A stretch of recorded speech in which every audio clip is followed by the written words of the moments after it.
पिछले कल प्रदेश कांग्रेस कमेटी के आह्वान पर नारकंडा से आक्रोश रैली का आगाज हुआ।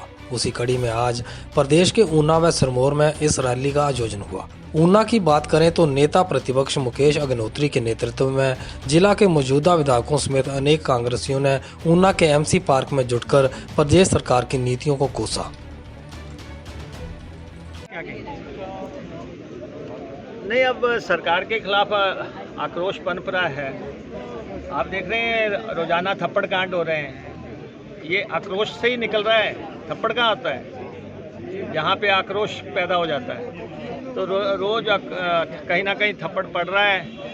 हम तो ये पता करते हैं मुख्यमंत्री आज कहाँ हैं, थप्पड़ कहाँ पड़ना है। तो पहले वो कुल्लू में थे तो वहाँ पड़ गए, फिर वो कैबिनेट में आए तो वहाँ बीच बचाव हो गया, फिर उसके बाद धर्मशाला पहुँच गए, वहाँ पड़ गए। तो ये अब जब थप्पड़ चलने लग पड़ते हैं, लात घूसे चलने लग पड़ते हैं, जब पीएसओ से लेके मंत्री तक सब अनियंत्रित हो जाते हैं, सब आउट ऑफ कंट्रोल हो जाते हैं, तब जो है लक्षण होता है कि अब बदलाव की लहर चल पड़ी है, हवा चल पड़ी है। तो वो लक्षण आने शुरू हो गए हैं। किसी भी बीमारी का एक लक्षण होता है, सत्ता परिवर्तन का भी लक्षण होता है। तो ये सत्ता परिवर्तन का लक्षण आपके सामने है। ये आगे आगे बढ़ता जाएगा और हमने कहा इश्यूज जो हैं, अभी असली मुद्दों की तो बात ही नहीं हो रही है। अभी तो नॉन इश्यूज पे ही चल रहा है। असली मुद्दे क्या? महंगाई है असली मुद्दा, बेरोजगारी है असली मुद्दा, माफिया जो है प्रदेश में माफिया दंतना रहा है वो मुद्दा है, कोरोना में विफलता वो मुद्दा है। तो हर तरफ जो है आप देख रहे हैं हाहाकार मची हुई है। और जो 3500 लोग कोरोना में मारे गए, 3000 से ऊपर लोग जो है आत्महत्या कर चुके हैं, एक्सीडेंट्स में लोग रोज मारे जा रहे हैं। सरकार का कोई सरोकार ही नहीं है। सरकार नाम की प्रदेश में अब तो चीज़ ही नहीं है। तो आप टोटलिटी में देखें कि ये जो हालात बन गए हैं कि यहाँ पे ऊना में ग्रीन ट्रिब्यूनल आ गया। ग्रीन ट्रिब्यूनल आने के बाद भी आप लोगों ने इतनी रिपोर्टिंग की, आपने जेसीबी दिखाई, आपने जो है पोकलेंस दिखाई, आपने जो है सब कुछ दिखा दिया, अखबार वालों ने सब कुछ दिखा दिया, लेकिन प्रशासन टस से मस नहीं होता, अपनी कुर्सी से नहीं उठता। किसी को रोकने का आखिर प्रशासन किस लिए है? किस बात के लिए deputy commissioner and superintendent of police लगाए जाते हैं?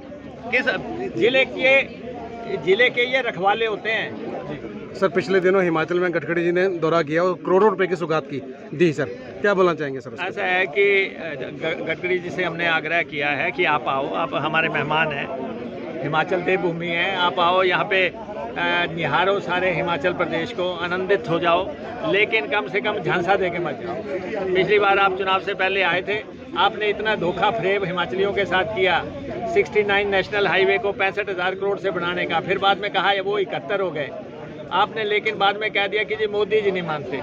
या तो आप पहले मोदी जी से बात करके आओ कि वो मानते हैं कि नहीं मानते। अब आके कह दिया 15,000 करोड़ रुपया के मैं काम कराऊंगा। इस दफ़ा जो है एजेंडा बदल दिया है, कोई 4 लेन की बात कर रहे हैं, कोई टनल्स की बात करते हैं। लेकिन हमारा उनसे यही आग्रह रहेगा, अच्छा मौसम है, आनंदित हो जाओ, लेकिन देवभूमि के भोले भाले लोगों को गुमराह मत करो। ये आक्रोश रैली इस कारण स्टार्ट की गई है क्योंकि पिछले 4 साल से जो भाजपा सरकार प्रदेश में राज कर रही है, जिस तरीके से इनका कार्य कर रहा है प्रदेश में और देश में भी, खास करके महंगाई चरम सीमा पर है, हाहाकार मचा हुआ है, लोग बेरोजगार हो चुके हैं और जो खास करके खनन माफिया है, शाम माफिया है, जितने भी लोग जो हैं जो धंधना रहे हैं और लूट खसूट के काम जहाँ पे हो रहे हैं शरेआम। आप ऊना में देखिए कि पिस्तौल की नोक पे जिस तरीके से जो राज चल रहा है, इसके खिलाफ आक्रोश रैली जो है हिमाचल प्रदेश में जो हो रही है। और जनता जो है आज कांग्रेस पार्टी को द्वारा जो है वो सत्ता में लाना चाहती है। सिर्फ जो कांग्रेस के कार्यकर्ता है उनमें जोश भरने का वक्त आ गया है। और कांग्रेस पार्टी के कार्यकर्ताओं से भी मैं ये अपील करना चाहूँगा कि जनता के बीच जाकर आम जनता को जागरूक करें और भाजपा के जो सरकार है उनकी नीतियां जिस तरीके से फेल हुई है, जिस तरीके से बेरोजगारी बढ़ी है, जिस तरीके से महंगाई बढ़ी है, ये जन जन तक लेके जाने के लिए ही जन आक्रोश रैली जो है इसका काम किया। जन आक्रोश आंदोलन है, ये हिमाचल प्रदेश कांग्रेस कमेटी द्वारा हर जिला पे आज ये कार्यक्रम हो रहा है और एक सप्ताह के रूप में ये मनाया जा रहा है। आज इस देश के अंदर जो हाहाकार और जिस तरह के हालात पैदा हुए हैं, ऐसा लगता है कि आज महंगाई चरम सीमा पे है और आम आदमी का जीना इसलिए मुश्किल है क्योंकि आज से 6 वर्ष पहले जो पेट्रोल, डीजल और गैस थी, आज उसके दाम 100 के पार हैं और गैस सब्सिडी के दाम 900 से लेके 1000 रुपये हिमाचल प्रदेश में। और जो देसी तेल जो हर चूल्हे के लिए काम आता है, आज उसकी कीमत 180 रुपये से लेके 225 रुपये तक है। हमें ऐसे लगता है कि ये जो सरकारें हैं, चाहे वो केंद्र की सरकार हो चाहे प्रदेश की सरकार हो, ये सिर्फ अपने ऐशो आराम के लिए जानी जाती है, इनको आम आदमी से कोई सरोकार नहीं है।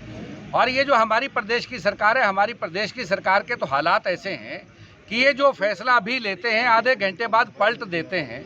और जयराम सरकार कोई जयराम सरकार नहीं है, ये तो एक पलटू सरकार है, क्योंकि कोई भी फैसला लेने के लिए इनके पास दम ही नहीं है। जिस पीडीएस प्रणाली का उद्घाटन जिला ऊना में 2006 में हुआ था और हमारे प्रदेश के लोकप्रिय पूर्व मुख्यमंत्री राजा वीरभद्र सिंह ने किया था, उस आज सार्वजनिक वितरण प्रणाली में आज जो देसी तेल है, डिपो में देसी तेल 170 रुपये से लेकर 210 रुपये तक मिल रहा है। और प्रदेश में कांग्रेस की सरकार जब थी तो वो जो सार्वजनिक प्रणाली थी, पीडीएस के तहत जो राशन डिपो में मिलता था वो हर परिवार को मिलता था, एपीएल के परिवारों को मिलता था, बीपीएल के परिवारों को मिलता था, हर व्यक्ति को वो खाद्यान्न वहाँ उपलब्ध होते थे। लेकिन आज जयराम सरकार ने ये कहा कि जो लोग टैक्स देते हैं उनको वो राशन नहीं मिलेगा और बाजार से भाव से भी 1 रुपये ऊपर मिलता है। अगर ये सरकार इस तरह से अगर शोषण करती रही तो मुझे ये लगता है कि आज, क्योंकि जो केंद्र सरकार है, केंद्र सरकार अपनी मनमानी हरकतों के लिए जानी जाती है। आज देश का जवान मर रहा है, देश का किसान और बागवान मर रहा है, चिंता किसी को किसी प्रकार नहीं। लेकिन हमने पिछले दिनों में ये कहा था कि अगर ये सरकार बाज नहीं आती है, अगर आज ये जितने टैक्सेस इसके ऊपर लेते हैं, आज मैं देख रहा था कि 11 जून को महंगाई के ऊपर एक पूरे हिंदुस्तान में कांग्रेस पार्टी के कार्यकर्ताओं ने हर पेट्रोल पंप के बाहर खड़े होकर एक आंदोलन किया था और उस आंदोलन के दिन 91 रुपये 39 पैसे पेट्रोल का भाव था। आज वही पेट्रोल 93 रुपये 99 पैसे। अगर इसी तरह से जो कीमतें बढ़ती जा रही है, मुझे लगता है कि हिमाचल प्रदेश में ये आने वाले 5 जुलाई तक 100 से पार होने वाला है। और जब इस तरह से डीजल और पेट्रोल की कीमतें बढ़ती रहेंगी तो महंगाई के ऊपर लगाम कोई भी सरकार नहीं लगा सकती। आज कच्चे तेल की कीमतें $100 प्रति बैरल कम से मिल रहा है और जब यूपीए की सरकार थी उस समय $141 प्रति बैरल कच्चा तेल था और यहाँ प्रदेश के अंदर और देश के अंदर 54 रुपये डीजल था और 67 रुपीज़ पेट्रोल था। आज अगर हम लोग 70 और $80 प्रति बैरल हमें कच्चा तेल मिल रहा है और हम लोग डीजल और पेट्रोल की कीमतें आज 100 के पार हैं और डीजल 90 को छूने जा रहा है और कई राज्यों में तो डीजल 195 और पेट्रोल की कीमतें 113 रुपये। अगर इसी तरह से ये चलता रहा तो कांग्रेस पार्टी के कार्यकर्ता गुरेज नहीं करेंगे। हम लोग कोविड नियमों के तहत जो हम अनुपालन कर रहे थे, हमें अगर ऐसा भी करना पड़ा कि सड़कों पे उतर के अगर हमें चक्का जाम करना पड़े, हम लोगों को इनका घेराव करना पड़ेगा। अब कांग्रेस पार्टी का कार्यकर्ता घर बैठ के ये तमाशा नहीं देखेगा। आम आदमी के जीवन यापन के लिए कांग्रेस पार्टी का हर कार्यकर्ता अब सड़कों के ऊपर उतर करके इन सरकारों के खिलाफ हल्ला बोल कार्यक्रम करेगा और 2022 में हम लोग कांग्रेस की सरकार स्वतः ही प्रदेश में बनाएंगे। रैली की जा रही है, क्या मकसद है सर इसका? आज जिला कांग्रेस कमेटी ऊना प्रदेश कांग्रेस कमेटी के निर्देशानुसार, अपनी हाई कमांड के निर्देशा के अनुसार बेरोजगारी के ऊपर, महंगाई के ऊपर, तेल और डीजल पेट्रोल की बढ़ी हुई कीमतों के ऊपर जो हमारे किसान भाइयों का शोषण हो रहा है और किसान भाई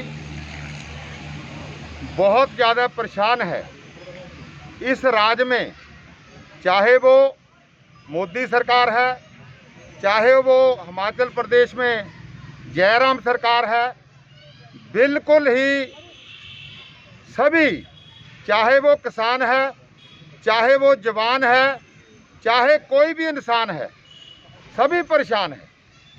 सो आप देख रहे हो कि इस वक्त पेट्रोल और डीजल की जो कीमत है वो 7वें आसमान को छू रही है। 100 रुपये से ऊपर डीजल और पेट्रोल हो गया है। और इसके साथ साथ बेरोजगारी, युवाओं में इतनी बेरोजगारी है इस वक्त कि इस सरकार ने नई सभी जो नौकरियां बंद कर दी हुई। बेरोजगार परेशान है और सभी परेशान है। इसके साथ साथ आप देख रहे हो कि किसान भाई जिनकी फसल जहां पहले कहीं भी ले जाके वो बेच सकते थे, इस समय ये हमारे ही जिला में 2 जगह जो कनक और मक्की की खरीद केंद्र बनाए हुए हैं, एक टकारला में और एक कांगड़ में। पहले तो जो किसान भाई वहाँ फसल लेके जाते थे, 3-3, 4-4 दिन धूप में उन्हें इंतज़ार करना पड़ता था। और इसके साथ इस समय बहुत से किसानों के पास जो है इस समय गेहूँ पड़ी हुई है, जिसको खरीदने के लिए सरकार ने इनकार कर दिया है।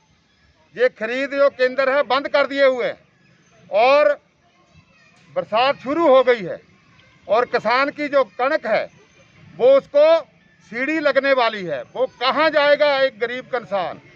तो मैं यही बात बोल रहा हूँ कि इस राज्य में चाहे वो किसान है, चाहे वो जवान है, चाहे वो आम इंसान है, सभी परेशान है और महंगाई दिन पर दिन बढ़ रही है। इसी मुद्दे के ऊपर आज जिला कांग्रेस कमेटी जहां धरना प्रदर्शन कर रही है और सरकार को चेतावनी दे रही है कि समय रहते अब भी आप ये जो किसानों का मसला है, ये बेरोजगारों का मसला है, महंगाई का मसला है, इसके ऊपर आप गौर करो और महंगाई को रोको, बेरोजगारों को रोजगार दो और खासकर किसानों की जो फसल है उसे खरीदने का इंतजाम करो। रंजीत राणा जी, जिस तरह से आपने कहा कि ये महंगाई का, बेरोजगारी का और किसानों का मुद्दा है, लेकिन आम जनता का ये कहना है कि चाहे आपकी सरकार हो, चाहे बीजेपी सरकार हो, ना बेरोजगारी के लिए आपने सोचा, ना बीजेपी सोच रही है, ना महंगाई को आप लगा पाए, ना बीजेपी लगा पाई है सर। और ये सिर्फ और सिर्फ आप लोग अपनी राजनीति चमकाने के लिए ये ऐसे निष्पक्ष जो कदम उठा रहे हैं, ये सिर्फ और सिर्फ अपनी राजनीति के लिए। क्या कहना चाहेंगे सर? आप जिस वक्त कांग्रेस की सरकार थी उस वक्त पेट्रोल और डीजल की क्या कीमत थी, रसोई गैस की क्या कीमत थी आप जानते हो। इस समय उससे दुगने से भी ज़्यादा कीमत हो गई है। और जो किसानों को जो फसल जो है वो हर जगह वो बेच रहे थे, चाहे पंजाब में, अब तो पंजाब में जाना ही किसान को बंद हो गया। और जो 1975 रुपये जो इस वक्त MSP जो निर्धारित मूल्य किया हुआ है, इस वक्त जो है वो किसान के जो फसल है वो 500, 1500, 1600 रुपया व्यापारी घर से 18 है। बोला इससे देना दो, नहीं देना ना दो। आप क्या बोल रहे हैं? तो इसलिए उस समय जो है जो निर्धारित मूल्य होता था उसके ऊपर सबकी फसल जो है वो सरकार खरीदती थी।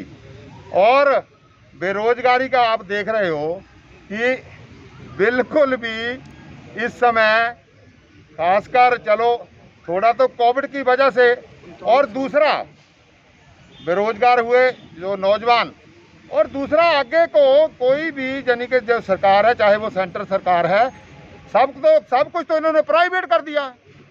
तो बेरोजगारों को रोजगार कहाँ से देना है इन्होंने। और जहाँ भी यही हाल है, कोई भी अगर आगे जो कार्यक्रम है उनको रोजगार देने का कोई कार्यक्रम नहीं है। जो कि कांग्रेस सरकार में ऐसे प्रोग्राम थे जिसमें बेरोजगारों को रोजगार मिलता था, किसान की फसल समय के ऊपर और निर्धारित मूल्य के ऊपर बिकती थी, और पेट्रोल डीजल गैस की जो कीमतें हैं उसके ऊपर बिल्कुल कंट्रोल था और बहुत सस्ती थी। ठीक है। एनकाउंटर ऊना से सुशील पंडित की रिपोर्ट।